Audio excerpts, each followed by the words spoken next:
আচ্ছা, কোনো কারণ ছাড়াই হঠাৎ করে নাক থেকে ব্লাড বেরোতে শুরু করলো, তখন কি করা উচিত? কোনো কারণ ছাড়া বলতে আমি অ্যাক্সিডেন্ট বা নাকে যাতে চোট, আঘাত, ধাক্কা না লাগে সেইসবের কথা বলছি। যাদের হাই ব্লাড প্রেশার থাকে, নাকের পলিপ, সাইনাসের সমস্যা বা অনেকের না নাকের পর্দাটা একটু বাঁকা থাকে। এই যে নাকের দুটোর মধ্যে যে এই পর্দাটা থাকে অনেকের ডেভিয়েশন বাঁকা থাকে। সেখান থেকে অনেক সময় কোনো কারণ ছাড়াই ব্লাড আসতে পারে বা জল কম খেলে ইনফেকশন অনেক কিছু থেকে হতে পারে।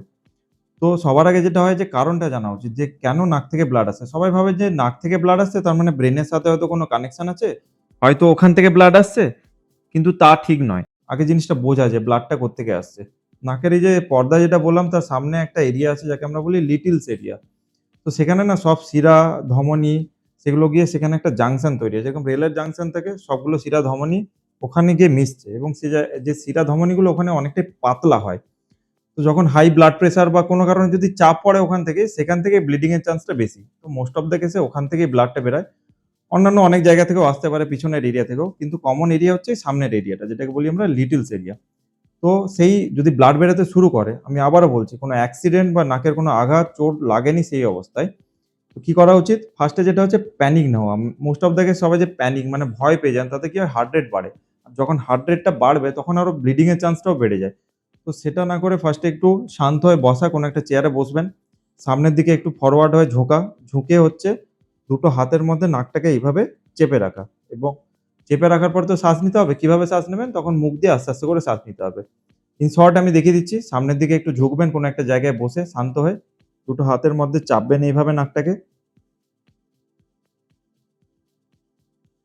দিয়ে মুখ দিয়ে আস্তে, আস্তে করে শ্বাস নেওয়া।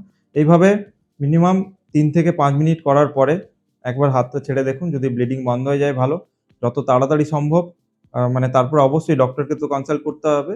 এটা তো একটা ইমিডিয়েট স্টেপ বললাম। যত তাড়াতাড়ি সম্ভব ডক্টরকে কনসাল্ট করবেন।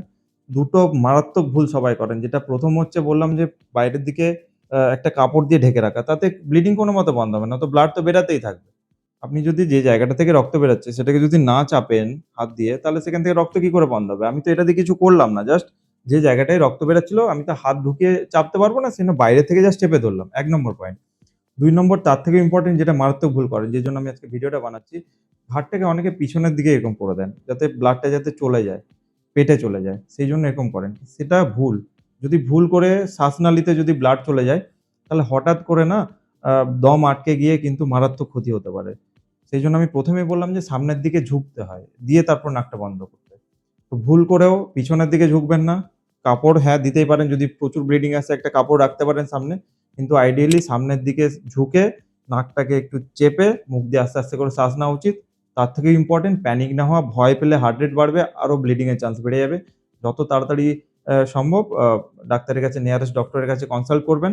যদি ভিডিওটা ভালো লাগে সবার সাথে নলেজ এর জন্য শেয়ার করবেন। Thank you.